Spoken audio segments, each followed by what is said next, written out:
오늘의 사건 반장입니다. 동급생에게 상가 화장실에서 폭행을 당하고 옷까지 벗겨진 채 내쫓긴 초등학생의 부모가 추가 제보를 해왔습니다. 학교폭력위원회는 피해 학생의 주장 대부분을 인정했고 가해 학생에게는 강제 전학 처분을 내렸습니다. 초등학생이 무인 PC방에 있던 금고를 열어서 돈을 훔쳐갔다는 사장의 제보가 들어왔습니다. 상습적으로 벌인 일이었는데 가해 학생의 부모는 아직까지 사과조차 없었다는 주장입니다. 뾰로롱! 안녕하십니까. 자, 제 앞에는 정말 공사가 다망하심에도 불구하고 오늘 진짜 거진 2년 반 만에 사건 반장에 이렇게 발걸음을 해주신 신유진 변호사님 나와 계십니다. 제가 신유진 변호사님 워낙 이제 또 뭐 많이들 아시겠지만 조금만 더 설명을 드리자면 MBC 개그맨 시험에 떨어지고 사법시험 62등에 합격한 변호사. 네, 맞습니다. 제가 개그맨이 못 돼서 어쩔 수 없이 변호사가 된 변호사입니다. 네. 좀 얄밉다. 좋습니다. 자, 오늘 방송 빨리 시작하죠. 드릴 말씀이 많네요. 좋습니다. 예. 진실 추적자 사건 반장 시작합니다. 역시 사람은 안 변하는 걸까요? 그룹 빅뱅의 전 멤버 승리. 지난 10일 인도네시아 발리의 한 해변의 클럽 근처에서 목격됐다는 매일경제 보도입니다. 자, 클럽에서 한국인 여성들에게 접근해서 야, 오빠가 사줄게 뭐 이런 말을 하는가 하면 승리의 남자 일행은 우리 숙소가 5분 거리인데 같이 가서 놀자 하더랍니다. 자, 정준영은 파리에서, 승리는 발리에서. 와우! 오늘 출연자 소개 올리죠. 예. 백다혜 아나운서, 양지열 변호사, 박상희 한국열린사이버대 교수, 신유진 변호사 나오셨네요. 안녕하세요. 안녕하세요. 예. 호주 멜버른에서 사반 매일 보고 있어요 하신 이미용님, 사반 너무 재밌고 완전 사랑해 하신 LA의 케니 기님. 자, 대형마트에서 구매한 닭강정 먹고 탈나서 병원 갔습니다. 요즘엔 닭도 레어로 튀겨주나요? 하신 김덕수님. 아유 참. 자, 어제 종로 영화관 갔는데요. 한 장년 남성이 볼륨을 잔뜩 키워놓고 야동을 보고 있더라고요. 야, 인간아, 그걸 꼭 거기서 봐야 속이 시원했냐 하신 제니님. 자, 군산의 신동수님, 김경미님, 이수경님, 제니퍼 림님, 최순례님, 10살짜리 이채혁 군 모두 사랑합니다. 자, 재미는 물론 의리로 함께하는 아스사바 뉴스 750. 신 변호사님 실망입니다. 자, 대한민국과 전 세계 동포 가족 여러분의 시선을 모아서 출발합니다.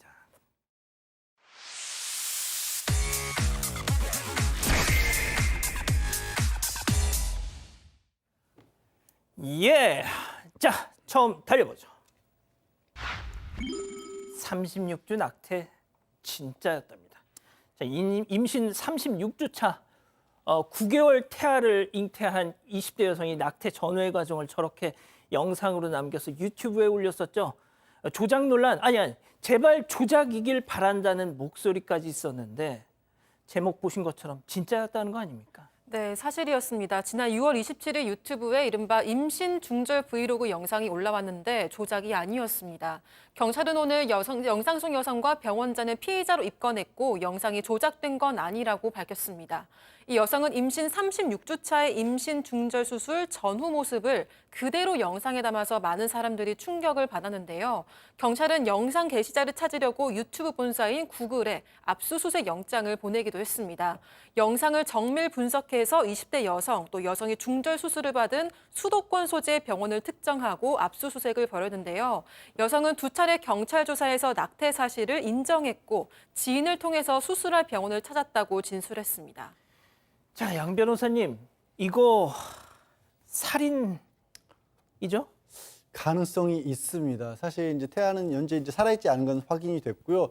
병원 의료기록부에는 그냥 사산이라고 기록이 돼 있다라고 합니다. 문제는 뭐냐면 지금 36주라는 건 지금 헌법재판소에서 위헌결정으로 낙태 자체는 처벌을 못하지만 이 36주 정도가 되면 태아가 어머니 몸 밖으로 나서 독립해서 생존할 수 있습니다. 충분히. 그렇기 때문에 만약에 이 수술을 통해서 살아있는 채로 나왔는데 이거를 이제 낙태를 한 거라면 사실상 살인이 되지 않습니까? 그래서 그 여부를 이제 확인을 하는 수사를 해야 되고요. 보건복지부에서 살인 혐의로 지금 현재 수사를 의뢰를 한 상태입니다. 경찰에서는 과연 정말 낙태를 한 것이냐, 아니면 살아 있었느냐, 아니면 정말로 사산이냐 이걸 확인할 것이고요. 추가적으로는 저 병원 산부인과에 CCTV가 수술실에 없었다라고 하네요. 이것도 이제 의료법 위반 여부를 확인할 예정입니다. 그렇군요. 알겠습니다. 자, 다음 이어가죠. 기상천외 고기 빼돌리기입니다. 충격적인 제보 영상 만나보시죠. 자, 무한리필 고깃집에 남녀 저렇게 입장합니다. 아, 이 다음에 뭐 할까요? 예, 셀프바에서 음식을 막 퍼다 나르죠. 자, 여성 주목해 보세요. 비닐봉지를 꺼내드는데요. 비닐봉지 안에다가 반찬들을 막 투입을 합니다. 김치, 양파, 마늘 아니에요. 손에 잡히는 대로 다 넣고 있어. 자, 두둑하게 한 봉지 채우더니 자리로 자, 지금 계속 넣고 있어. 자, 자리로 돌아가더니 가방 안으로 그 비닐봉지를 쏙 넣습니다. 자, 그 뒤로 이제 먹으면서도 계속 어디다가 저렇게 음식을 옮겨. 자, 잠시 뒤에 뭘 할까요? 자, 주변을 살피던 남성이 하얀 통을 받아가지고 앞치마에 고이 싸서 기립을 하더니 자, 전화 받는 척하면서 밖으로 나가면서 김 사장 하면서 주차장으로 가죠. 어라 자, 그리고 왔는데 빈손이야. 아하, 야 아까 그거 어디 갔을까요? 자, 이번에도 벌떡 일어나더니 가방을 건네 받고 또 남성은 주차장 김 사장 하면서 또 갑니다. 자, 저거 놓고 또 다시 빈손으로 오겠죠. 너무 추접스럽고 충격적이라서 말이 나오질 않습니다. 네, 가게 사장이 제보해 주셨는데요. 지난 8월 1일 대구의 한 무한리필 돼지고깃집에서 일어난 일입니다. 남편이 CCTV에서 40, 50대로 보이는 남녀 2명이 음식을 따로 가져온 용기에 포장하는 모습을 본 건데요. 매장에 있던 제보자에게 전화를 했고 제보자가 고기를 밖으로 가져가면 안 된다고 이야기를 했습니다.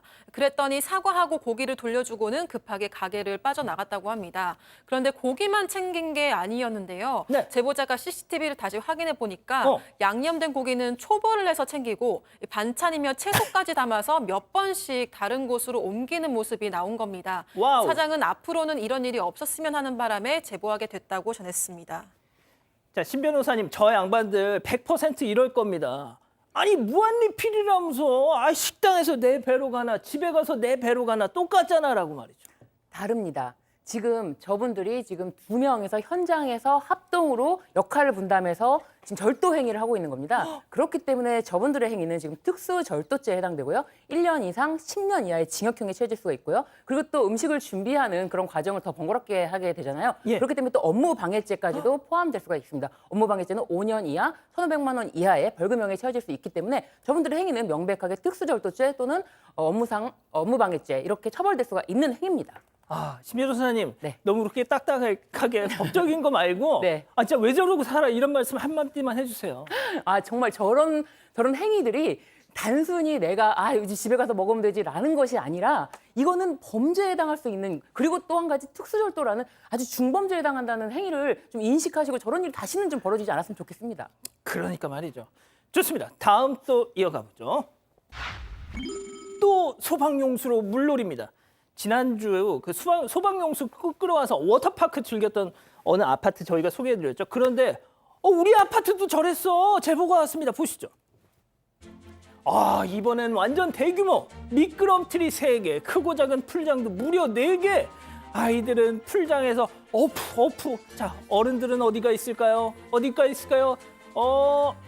저기, 돗자리에서 저렇게 망중한, 자, 그 옆으로 쭉 길게 뻗은 이 호스를, 지금 따라가 볼까요? 이게 지금 수원이 어딜까요?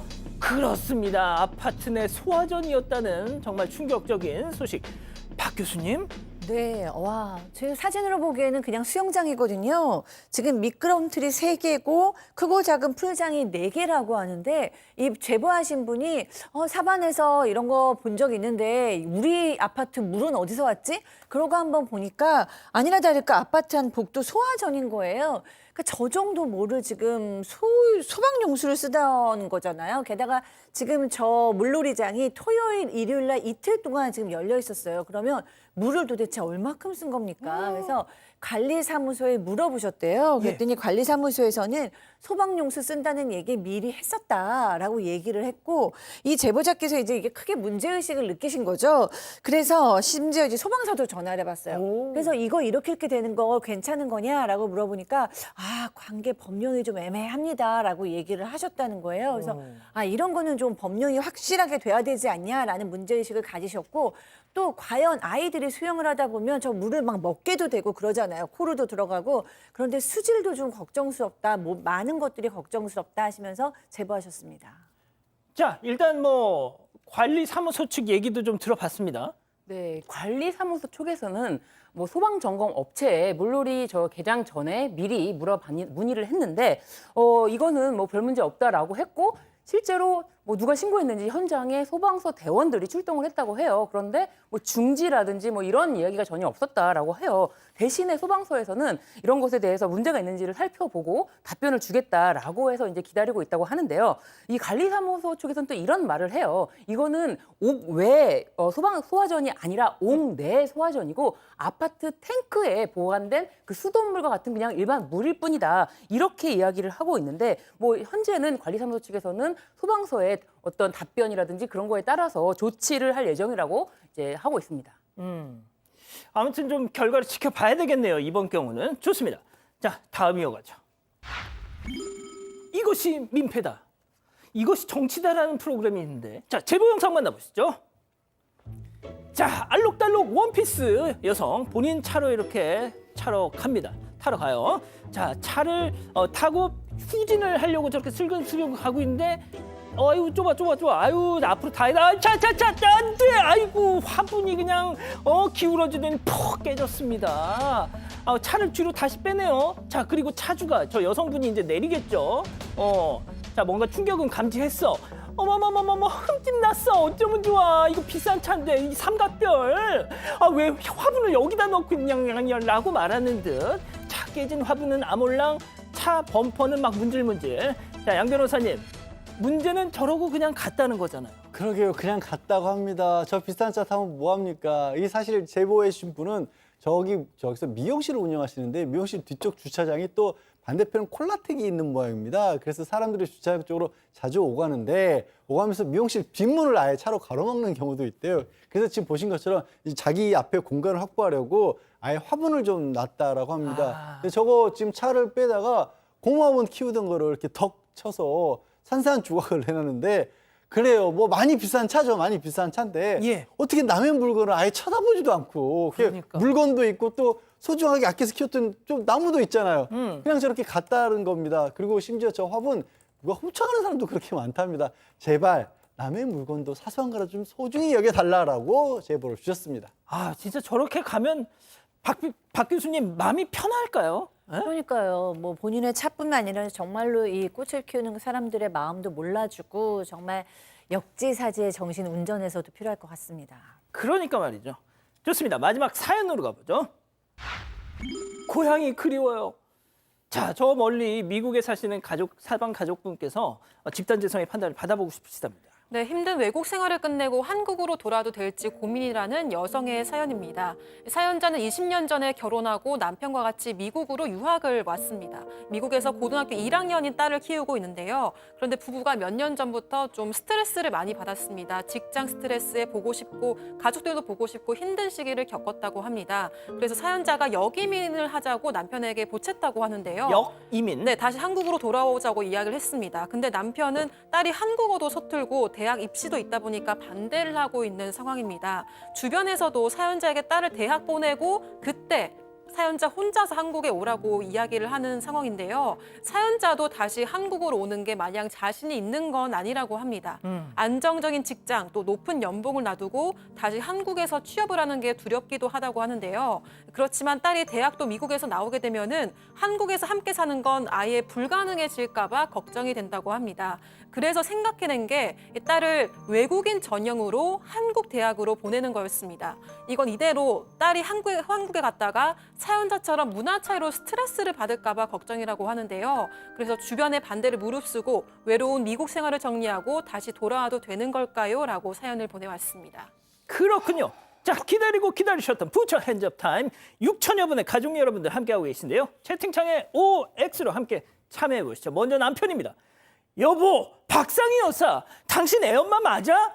아니 남들은 기러기다 뭐다 하면서까지 애 미국에서 교육시키라고 그냥 혈안인데 고작 당신 향수병 때문에 다혜를 데리고 한국으로 가겠다고? 다혜가 한국으로 가겠다고 손을 들었으면 말려야 할 판에 아니 어떻게 애 엄마가라는 사람이 자식 위해서 희생을 할 줄 몰라? 가려거든 너 혼자 가 동그라미. 어머나 좋습니다. 이 구도 제가 제일 좋아해요. 자, 다음 사연자 아내입니다. 여보, 양지열 씨, 당신 눈에는 힘들어하는 마누라는 보이지도 않소? 향수병, 나 지금 직장에서도 이 코쟁이들 때문에 힘들다고 몇 번을 얘기했어. 자식 행복도 좋지만 내 인생도 중요하지 않소? 우리 다혜 완전 미국 사람 돼버리면 우리 딸이랑 영어로 대화하는 것도 끔찍해나. 그럼 진짜 죽을 때까지 한국 못 갈 것 같단 말이야. 불안해, X.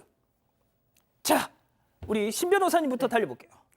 지금 이 사연자분이 자신의 행복과 지금 자녀의 행복을 지금 분리를 못 하시는 것 같아요. 근데 남편이 그나마 자녀의 인생에 대한 이야기를 해주는 것 같아요. 지금 자녀의 입장은 전혀 나오지 않지 않았습니까? 근데 자녀의 입장은 약간 아빠가 대변해주고 있다라는 생각이 들고, 사실은 지금 사연자분이 가시고 싶으시면은 사연자분이 어떻게 해서든지 가는 거를 뭐 말리진 않겠어요. 그렇지만 이거 뭐 지금 다 같이 가자, 함께 가자, 자녀를 데리고 함께 가자, 이거는 글쎄요, 자녀의 결정권을 고려하지 않은 것 같아 보여서 저는 아무래도 좀 남편의 이야기에 좀 귀 기울여 보겠습니다.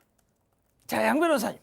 저도 뭐 이거 딱 잘라서 말할 수 있는 상황은 아닌 것 같아요. 무엇보다 왜 이렇게 따님의 입장을 전해주지 않는지 모르겠는데 이게 약간 모순된 것 같아서, 뭐냐면 이 지금 사연자분께서는 낯선 미국에서 힘들어하셔서 돌아오고 싶으신 거잖아요. 근데 거꾸로 딸은 낯선 한국에 오는 게 되잖아요. 그래서 딸의 입장이라는 것을 들어보기 전에 정확히 말씀은 못 드리겠지만, 그냥 함께 내가 한국에 가서 함께 살고 싶다라는 이유만으로 지금 낯선 곳으로 딸을 끌고 가는 거는 좀 이게 자기 자신의 입장을 거꾸로 만드는 거잖아요. 그래서 이건 좀 이해가 좀 안 되는 상황입니다. 지금 사연자분께서 보고 계실 텐데 말이죠. 백다희 아나운서 본인 의견. 한국에 와도 이런저런 힘든 게 있을 텐데 할까 말까 고민이 될 때는 안 하시는 게 좋을 것 같다는 생각이 들고요. 또 딸이랑 좀 이야기를 많이 해보시면 좋을 것 같습니다. 자, 기다리고 기다렸던 우리 박 교수님. 자, 박 교수님은 친정이 지금 미국에 있으시잖아요. 맞아요. 그래서 뭔가 저는 진짜 생생한 제 고민이었기 때문에, 그리고 지금 이제 이거 우리 교포 여러분 많이 보고 계시기 때문에 저 미국에 있을 때 친구들도 지금도 전화하고 그러거든요. 근데 고국을 그리워하시는 분들이 정말 이 고민을 많이들 하세요. 한국에 가고 싶어, 한국에 가고 싶어가 너무 많고, 그게 그냥 우리가 생각했을 때 좀 견디고 참으면 되지 수준이 아니라 정말 온몸이 아프신. 저도 이제 저희 아이 사춘기 때 사실 일을 좀 그만두고 3년 정도 엄마 옆에 가야겠다 그러고 일을 그만두고 갔어요. 네. 근데 1년은 제가 너무 바쁘게 살다가 쉬니까 너무 좋더라고요. 근데 2년 차부터 먹으면 소화가 하나도 안 돼요. 어머나. 그러니까 위장이 그냥 스탑했어요. 근데 어쩜 제가 거기서 한의원을 완전히 그냥 달고 살았거든요. 그러니까 이 약간 그리움과 적응을 잘 못하는 그 약간 이렇게 겉도는 그 느낌이 생각보다 굉장히 힘들어서 행복하지가 않았어요. 그러니까 너무 적응 잘해서 잘 사시는 교포분들도 계시고, 너무 한국이 그리워서 정말 병날 지경이 있으시면 엄마가 병나는 것보다는 우리나라 교육도 너무 좋고, 아직은 아이 입장은 모르겠으니까 제가 아이가 절대 안 온다 그럼 할 수 없지만 고려해 볼 만한 문제다라고 저는 생각합니다. 그렇군요. 자, 우리 가족 여러분들은요. 네, 핑크블리님, 여기민 생각보다 힘들어요. 생각했던 서울 생활이 아닙니다라고 하셨고요. 바른사람님, 본인이 행복하지 않으면 한국으로 들어와야죠라고 하셨습니다. 리트머스 7808님은 딸한테 물어보세요라고 하셨습니다. 알겠습니다. 자, 사반 제보 메일과 카톡 제보 채널에서는 많은 사연 제보 기다리고 있습니다. 창원 사시는 임정숙님 보고 계시죠? 오는 14일 수요일이 남편 박혜동님의 생일이어서 어제 부부 동반 데이트를 즐기셨다고 해요. 경남 고성의 그 상조감 군립공원 아시죠? 거기 가셨답니다. 한려수도를 한눈에 볼 수 있고 기암절벽은 또 얼마나 장관입니까? 자, 그렇게 감탄을 하면서 둘러보던 바로 그때 흥을 깨는 무언가가 있었으니 바로 살포시 놓여있는 마시다 남은 아이스 아메리카노 플라스틱 컵 2개. 딱 봐도 커피 마셨을 것 같은데요. 진짜 왜 그러고 사니? 저기다 저런 거 놓고 가면 마음이 편하니 한심한 인간들아 하셨습니다.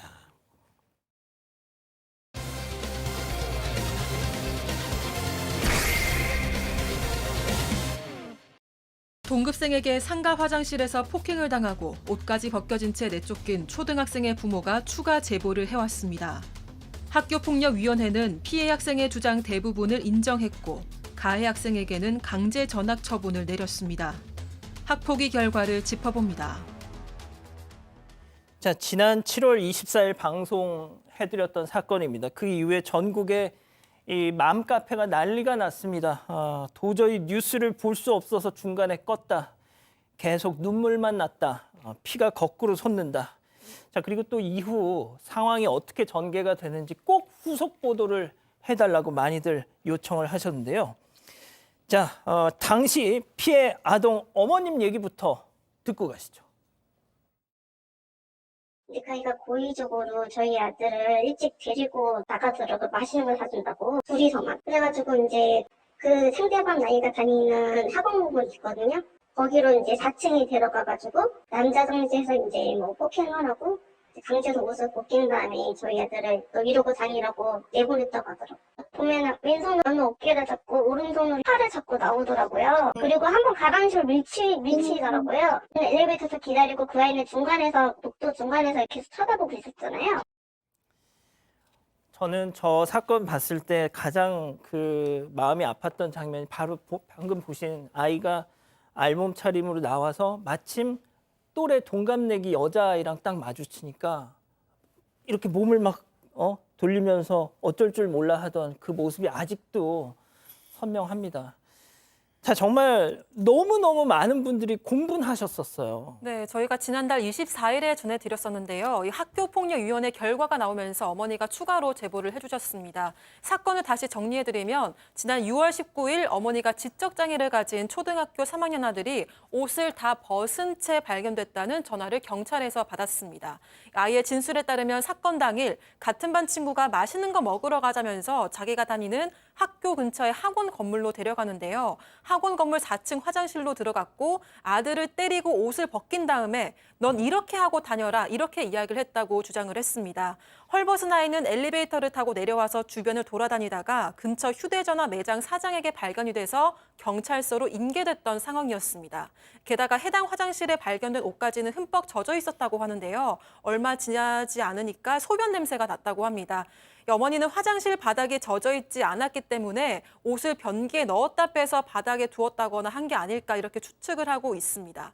피해 아동 주장에 따르면 해당 동급생이 4월부터 자신을 괴롭혀 왔다고 하고요. 전날에는 필통을 떨어뜨려서 줍는 과정에서 이 친구의 팔을 스쳤는데 왜 때리냐 이러면서 화를 냈다고 합니다.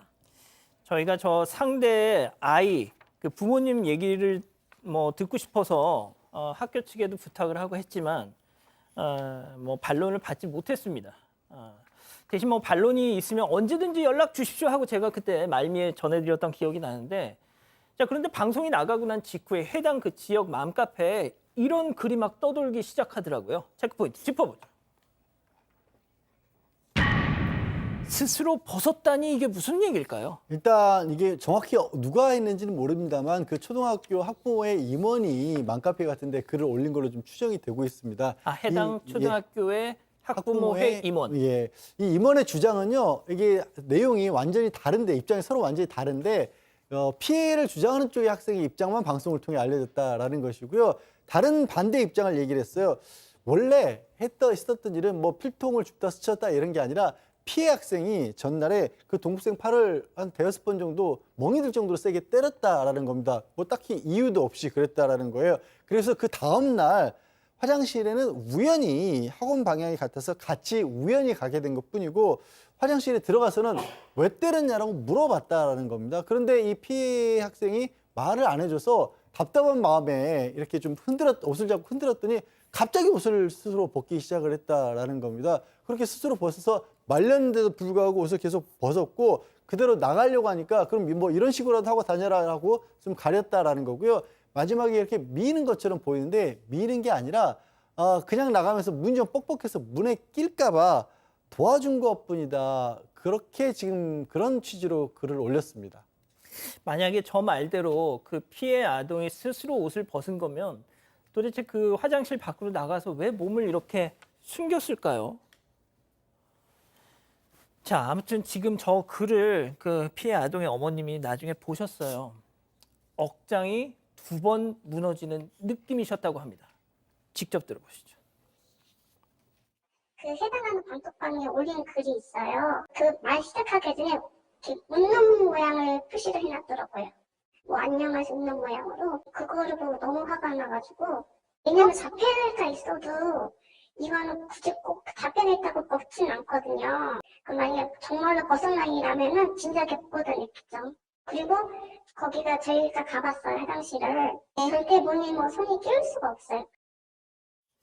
자, 박 교수님. 네. 지금 피해 아동 부모님은 이 글이 명백한 2차 가해다라고 지금 생각하고 계세요. 그래서 도대체 이 글을 누가 썼을까는 궁금증도 뭐 자연스럽다는 생각이 듭니다. 그리고 이 어머니께서 얘기하시기를 우리 아이가 그렇게 뭐 옷을 벗고 이런 행동을 하지를 않는다. 만약 그런 행동을 했었다면 예전에도 했겠지. 갑자기 이날 그럼요. 했을 리가 없고 우리 아이는 지적 장애가 있지만 언어 지금 구사력이 교수님 지금 네. 아이가 울고 있어요. 저거 너무 저 마음이 아팠었거든요.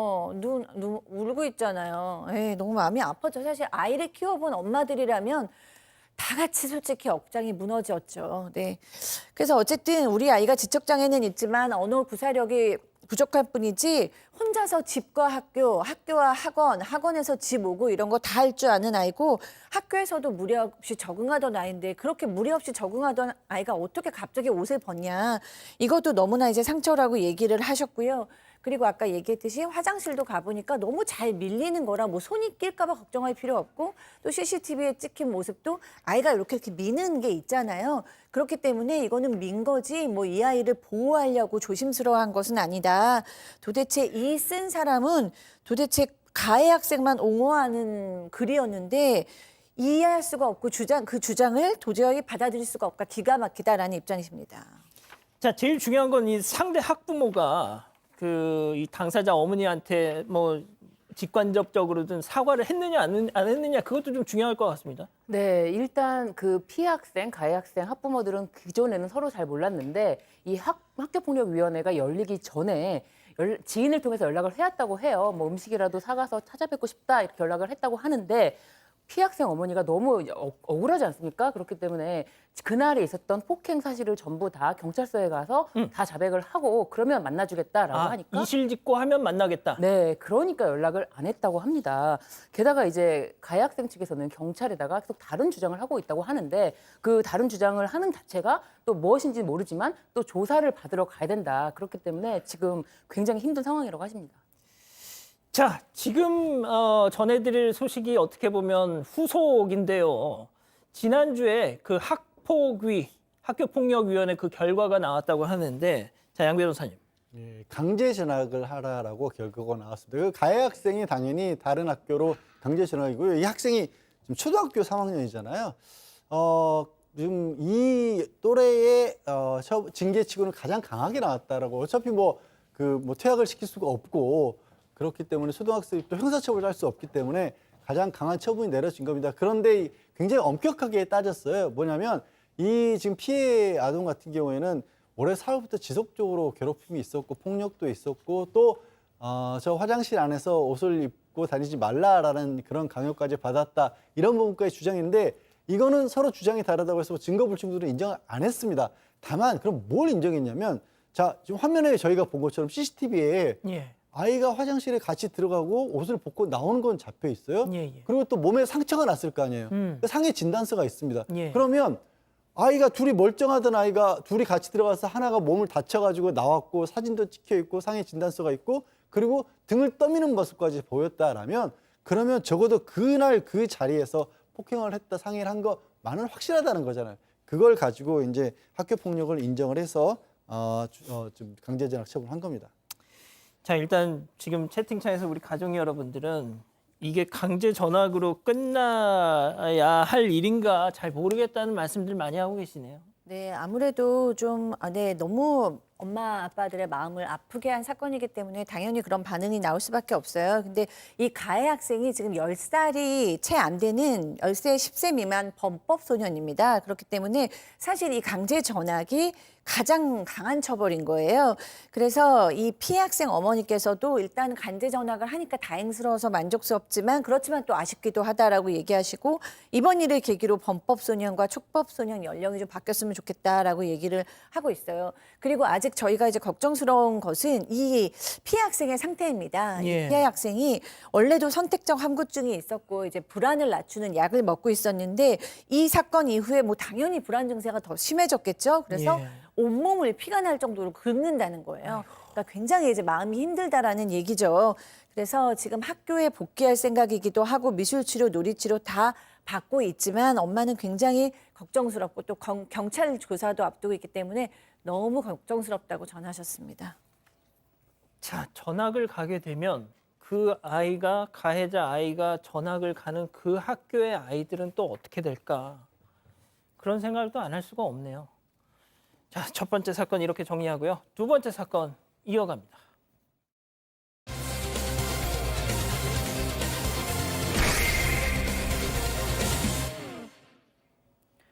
서울 강서구의 한 무인 PC방입니다. 남자아이가 카운터로 걸어가더니 모니터 옆에 있던 작은 수납함을 열어서 열쇠를 꺼냅니다. 주변 눈치를 살피면서 열쇠로 카운터 아래에 있는 서랍을 열어서 돈을 챙기는데요. 그 이후 선불기 앞에서 기웃기웃대면서 여기저기 살펴봅니다.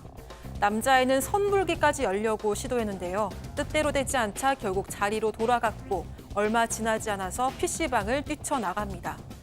뒤늦게 CCTV를 확인한 사장은 경찰에 신고를 했습니다. 다음 날 남자아이의 행동 때문에 충격을 받았다고 하는데요. 대체 무슨 짓을 한 걸까요? 자, 공교롭게도 또 초등학생들 얘기입니다. 무인 PC방을 운영하는 사장님이 제보를 주셨습니다. 박 교수님. 네, 그렇습니다. 이 사장님께서 이 무인 PC를 인수받았는데 이제 불경이라서 인건비가 부담스러우셨던 거예요. 그래서 사장님이 낮 12시부터 밤 10시까지 근무를 하고 밤 10시부터 새벽 3시까지는 알바생이 근무를 하고 그다음에 새벽 3시부터 평일에는 낮 12시까지, 주말에는 오전 10시까지는 무인으로 이제 PC방을 운영을 한 거예요. 그런데 이제 어느 날 낮에 딱 출근해서 보니까 카운터 앞에 모든 열쇠가 다 꺼내져 있고 막 엉망이 되어 있고 햄버거에 꽂는 이쑤시개도 꺼내져 있고 막 그런 상황이었어요. 근데 이 사장님께서 이제 금고로 쓰는 서랍이 있는데 그 금고로 쓰는 서랍을 열 수 있는 열쇠를 또 조그만한 서랍에다가 이렇게 넣고 다니셨대요. 근데 그 열쇠도 다 나와 있던 거죠. 그래서 알바생이 이렇게 안 치우고 갔나라는 생각이 들었지만 혹시나 해서 금고로 쓰는 열쇠로 서랍을 열어보니까 그 안에 있어야 되는 현금이 다 없어진 상황이었습니다. 자, 그렇게 해서 잃어버린 돈이 23만 원. 양 변호사님, 그러면은 지금 보고 있는 CCTV 영상을 제대로 좀 봐야죠. 네, 그렇습니다. 이게 무인 시간대 CCTV 영상이고요. 아이 4명이 들어와서 그중에 하나가 선불기에서 이제 비회원으로 결제라고 자리에 앉았습니다. 자리에 앉는 싶었는데 바로 그 결제했던 아이가 그 저기 선불기 카운터 쪽으로 온 겁니다. 카운터로 오자마자 그냥 망설임 없이 작은 서랍통에서 열쇠를 딱 꺼내서 금고로 쓰이고 또 서랍을 딱 찾아서 바로 열어서 돈을 꺼낸 겁니다. 그러고는 거기서 그친 게 아니라 다시 자리로 돌아가는 게 아니라 선불기 앞으로 갑니다. 자기가 결제했던 선불기. 그리고 그거를 열쇠를 가지고 선불기를 열려고 하다가 안 되니까 아까 햄버거 굽는 나무 조각이 있다 그랬잖아요. 그걸로 막 이렇게 뭐 따려고 하다가 실패를 한 거예요. 그러니까 조금 이제 잘 안 되는지 망설이고 막 이렇게 어부왕장하고 있는데 다른 아이들까지 온 겁니다. 다른 아이들까지 와서 얘기를 하다가 그들끼리 나누다가 PC방을 뛰쳐나갔던 겁니다. 제가 뭐 말미에도 말씀드리겠지만 저는 이 원본 영상 봤거든요. 거의 전문 터리범 수준입니다. 예. 자, 사장님이 곧바로 경찰에 신고하셨어요. 그런데 경찰이 출동을 했고 경찰과 이렇게 막 얘기를 나누던 그 틈에 PC방에 전화 한 통이 걸려왔다는 겁니다. 자, 전화를 건 사람 아까 그 어떤 초등학교 선생님이었는데요. 사장님 얘기 들어보시죠. 아침 막 기술서를 쓰고 있는데 전화가 온 거예요, 가게 전화로. 7월 29일부터 계속 자기네 학교 학생이 자기 카드를 거기서 쓰고 있대요, 여기서. 이 PC방에서. 근데 뭐 1,000원, 2,000원 막 이렇게 긁고 있는데 제가 며칠을 지켜봤나 봐요. 근데 자기가 잃어버린 건지 누가 훔쳐온 건지는 모르겠는데 그 학생이 누군지도 알고 있대요. 그래서 이름을 얘기를 해주시더라고요. 근데 나중에 얘기를 들어보니까 같은 애더라고요. 자, 신 변호사님, 선생님 카드 슬쩍 해가지고 한 녀석하고 PC방 와서 저렇게 털어간 녀석이 같은 애예요. 네, 그렇습니다. 이 선생님 카드를 이용해서 PC방 요금을 소액으로 결제를 계속 하다가 선생님도 그거를 알고 PC방 사장님께 전화를 드려서 이름까지 대면서 이 아이를 또 결제를 하러 오면은 좀 잡아두고 계셔라. 그리고 이제 선생님도 그걸 기다렸던 거예요. 그런데 이렇게 아예 절도 사건을 크게 일으키면서 보니까 같은 아이라는 거를 PC방 사장님도 알게 되신 거죠. 자, 사장님은 또 신고는 하셨지만 아휴, 그래, 열쇠를 너무 허술하게 보관한 내 잘못도 있지. 하면서 그리고 또 13살짜리잖아요. 그러니까 그냥 사과 받고 돈 돌려받는 걸로 정리를 하시려고 하셨답니다. 자, 그런데 사장님 마음이 확 바뀐 결정적인 사건이 있었다는데요. 체크포인트 짚어보죠. 또 왔다. 들어보시죠. 네, 두 번째 왔을 때는 아예 금고를 뜯었어요. 근데 계속 뜯기다가 놀이터 뒤에 라이터 모아놓은 데 있어요. 손님들 버리고 가는 거. 그거를 꺼내가지고 막 지지고 이거를 손잡이를 잡아 뜯어가지고 결국에는 힘으로 열더라고요. 그거를. 이 사장님 인터뷰가 나가는 동안에 양 변호사님이 진짜 기가 차서 허허허허 막 지금 막 웃으셨는데 또 와서 또 훔쳐가서 또. 네, 맞습니다. 사장이 다음 날인 지난 2일에 CCTV를 확인했는데요. 남자애가 또다시 PC방에 와서 서랍을 건드는 모습이 나온 겁니다. 곧바로 PC방으로 달려갔더니 서랍은 뜯겨져 있었고요. 있던 3만 원도 사라졌다고 합니다. 전날 열쇠는 다른 곳에 보관해뒀기 때문에 대체 어떻게 돈을 훔친 건가 싶었는데 CCTV를 확인하고 나서 충격을 받았다고 합니다. 남자애는 오전 8시 30분쯤에 왔는데요. 들어오자마자 간 곳은 선불기였습니다. 사장에 따르면 선불기에는 항상 100만 원이 넘게 들어있대요. 남자애가 그걸 털지 못한 게 아쉬워했던 것 같다고 합니다. 남자애는 선불기 열쇠를 찾으려고 카운터 쪽도 찾아보다가 찾지 못하니까 다시 선불기 쪽으로 와서 힘으로 잡아당겨서 열려고 하다가 먼저 실패를 합니다. 아, 선불기에 그러면 돈이 네. 많다는 걸 알고 있었던 거네요. 네, 그런 것 같습니다. 카운터로 와서 금고 서랍 열쇠를 찾아보고 다시 열려고 시도를 하는데요. 그러다가 택배 기사가 PC방 안으로 들어왔는데 꾸벅 인사를 하고 문 밖으로 나갑니다, 일단.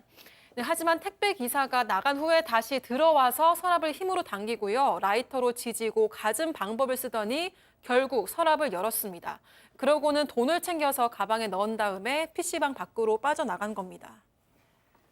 자, 지금 막 힘으로 막 잡아 빼고 저 노란색 선불기 어떻게든 열어보려고 막 갖은 자, 지금 택배 기사님 오니까 안녕하세요 하고 딱 지금 자연스럽게 지금 나가죠.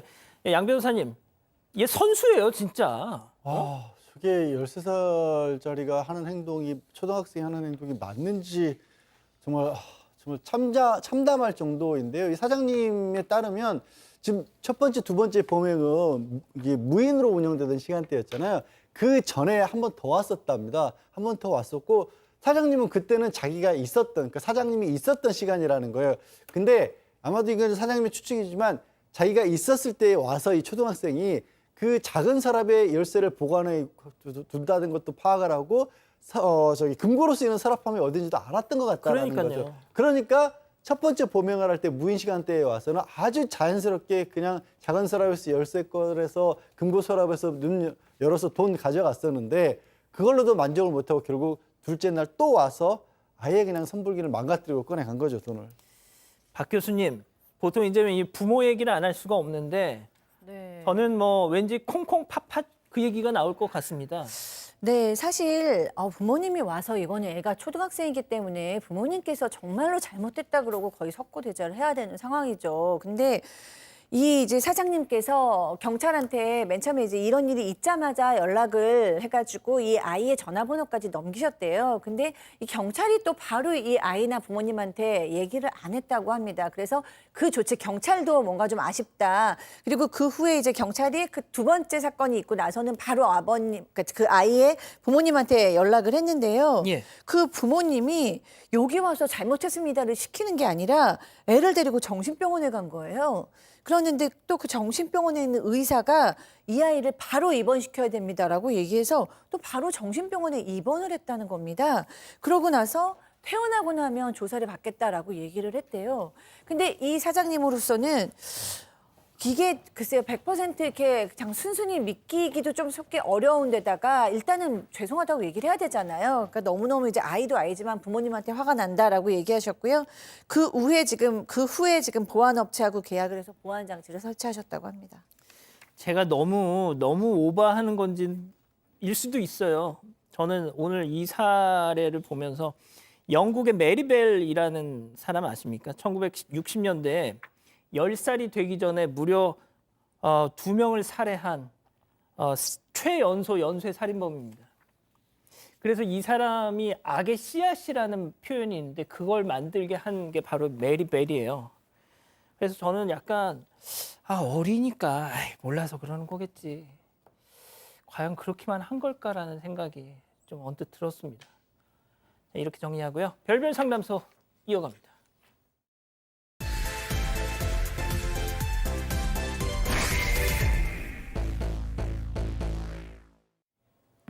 마트에서 일을 하는 여성, 전화벨 소리가 울리자 휴대전화를 확인하는데요. 그런데 발신자를 확인하고는 전화를 받지 않습니다. 1시간 뒤 여성의 휴대전화에는 부재중 전화만 20통이 떠 있는데요. 대체 전화를 건 사람은 누구고 여성은 왜 받지 않는 걸까요? 자, 가족분의 제보 사연인데요. 자, 대체 전화를 건 사람이 누굽니까? 네, 7년 전에 전화를 하신 분은 바로 엄마였습니다. 이때 이 제보자는 60대였고 어머니는 80대였는데 어느 날 그냥 엄마가 전화를 하신 거예요. 엄마가 전화하니까 당연히 엄마 이러고 받았겠죠. 그런데 갑자기 엄마께서 할 말이 없다. 할 말을 까먹었다. 그러고 바로 끊으시더라는 거예요. 좀 이상하지만 뭐 엄마가 그런가 보다 그러고 말았어요. 그런데 며칠 후에 엄마가 무려 부재중 20통 전화를 계속 걸고 끊고를 하신 거예요. 예. 그래서 놀라갖고 무슨 급한 일이 있나 보다. 그러고 막 전화를 해서 엄마 무슨 일이야? 물어봤더니 나 전화한 적 없어. 아이고. 그렇게 얘기를 하시는 거예요. 그래서 너무 이상했지만 엄마가 아직 휴대폰 전화가 익숙하지 않아서 이렇게 됐나 보다라고 넘겼는데 또 며칠 후에 경찰서에서 전화가 와서 어머니께서 집 주소가 생각 안 난다 그러면서 동네를 떠돌고 계시다고 얘기를 했고 병원에 모시고 갔더니 역시 치매라는 진단을 받게 되었습니다. 자, 따님이 뭐 걱정이 많으시겠네요. 네, 근데 딸만 걱정을 하는 것 같습니다. 이 언니와 오빠한테 이야기를 해도 아직 심하지 않으니까 좀 지켜보자면서 대수롭지 않게 여겼다고 합니다. 아버지는 10년 전쯤에 돌아가시고 어머니는 혼자 시골에 계신다고 하는데요. 그래서 딸이 요양병원에라도 보내려고 했지만 이 어머니가 요양병원에는 죽어도 안 간다 이렇게 거부를 하셨다고 합니다. 이런 상황에서 어느 날 슈퍼에서 계산을 안 하고 나오다가 붙잡혀서 경찰에서 전화가 왔다고 합니다. 결국 남편이 당신이 시골로 내려가서 모셔라고 먼저 제안을 했고요. 딸이 또 3남매 중에 잔병 치레를 많이 해서 부모님이 여러 가지로 고생을 하셨나 봐요. 그래서 마지막으로 은혜를 갚을 기회다 이런 생각이 들어서 직장도 그만두고 시골로 내려갔다고 합니다. 아유, 그래도 사위분이 자기 아내를 또 친정엄마 모시라고 보내주셨네. 자, 그런데 시골로 내려와서 막상 친정엄마를 모시고 사니까 치매 정도가 생각하셨던 것보다 더 심했다고요. 네, 그렇습니다. 막상 어머니랑 같이 살려고 내려가 보니까 어머니가 기존에 알고 있던 어머니랑 완전히 딴판이다, 다른 사람이다라고 느낄 정도였는데요. 어느 정도였냐면 첫째는 식탐이 너무 늘어나셔서 방금 밥을 해드렸는데도 왜 밥을 안 주냐라고, 왜 나를 굶기냐라고 화를 막 내시고, 그리고 평소에 어머니가 또 이제 요실금을 앓고 계셨는데 그래서 이제 뭐 기저귀를 이렇게 채워드려도 어머니가 그런 거 귀찮다라고 하시면서 또 온 방 안에 실수를 하시는 일도 있고 그래서 냄새가 막 온 집안에 나는 일도 있고 또 뿐만 아니라 딸이 이제 어머님이 너무 그러니까 이제 샤워라도 시켜드리려고 씻으려고 하면은 어머님이 왜 나를 괴롭히냐면서 아예 폭력적인 모습까지 보이셨다는 거예요. 뭐 딸을 깨물고 꼬집고 그랬다는 거예요. 그래서 딸이 내가 진짜 알던 엄마가 맞나 너무 괴로워서 막 이렇게 혼자서 속상해하고 그럴 때 어머님이 아주 간혹 정신이 돌아오시면은 너가 고생이 많다라고 하신다는 거예요. 예. 딸은 진짜 엄마 때문에 눈물이 나지만 또 자기 처지도 그렇고 계속 이렇게 눈물이 많이 난다고 합니다. 자, 지금 채팅창에 우리 가족 여러분들도 같은 아픔을 호소하시는 분들이 많이 계시네요. 자, 그런데 양 변호사님, 일단 난 힘들어, 나도 힘들어, 우리 엄마도 힘들지만 근데 그래도 형제들이 같이 응원을 해주고 좀 나눠주면 근데 그런 관심이 없었습니다. 이게 그런 와중에 이 어머니가 자기는 치매에 있는 걸 알지만 또 남편 제사는 꼭 지내야 된다라고 그렇게 또 주장을 하셨던 모양입니다. 그래서 이게 지금 어머니 혼자 간병을 하면서 그 와중에 뭐 장 봐서 음식 만들고 또 제사를 준비를 하셨대요.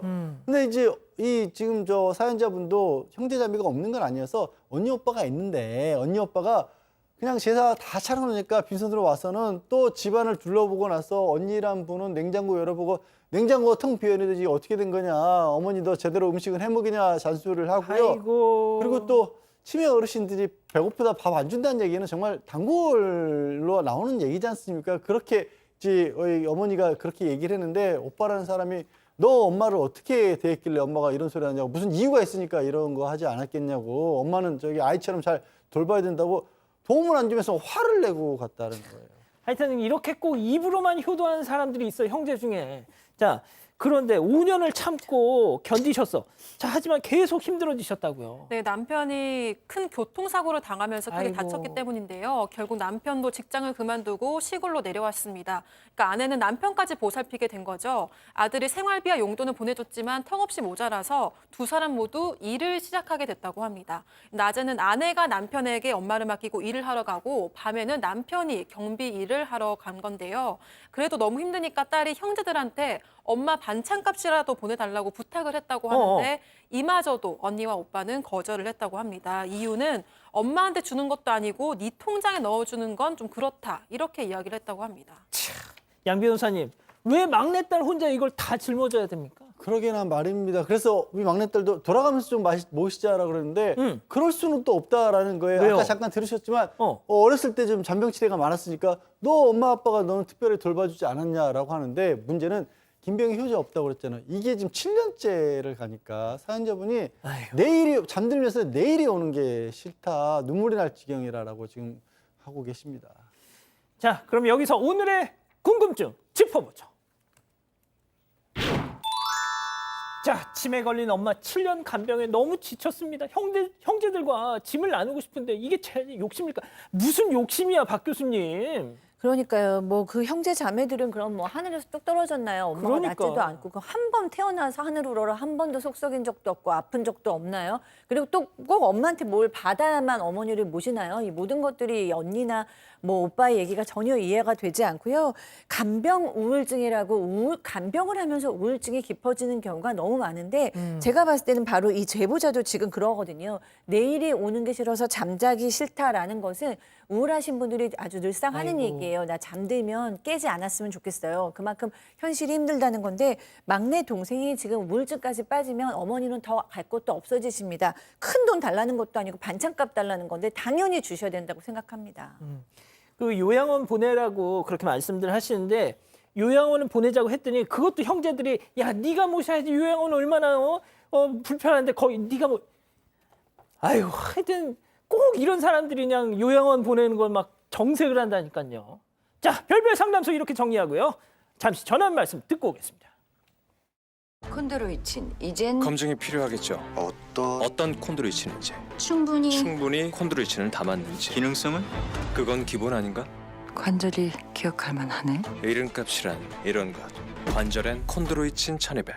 얼음 정수기의 기준을 높이다. 아이스트리 플리. 스톤 텍스처 디자인으로 공간을 빛내고 아로 멤브레인 정수로 깨끗함을 더하니까. 얼음 정수기는 역시 청운 아이스 아이스트리 플리. 보쌈, 넌 내게 넘버원이야. 갓 삶은 수육, 아삭한 김치. 넘버원 보쌈의 정수, 원할머니 보쌈. 많은 사람들이 차가운 음료를 마실 때 불편함을 느끼죠. 센소다인은 민감한 치아의 시린 증상을 예방 완화해 줍니다.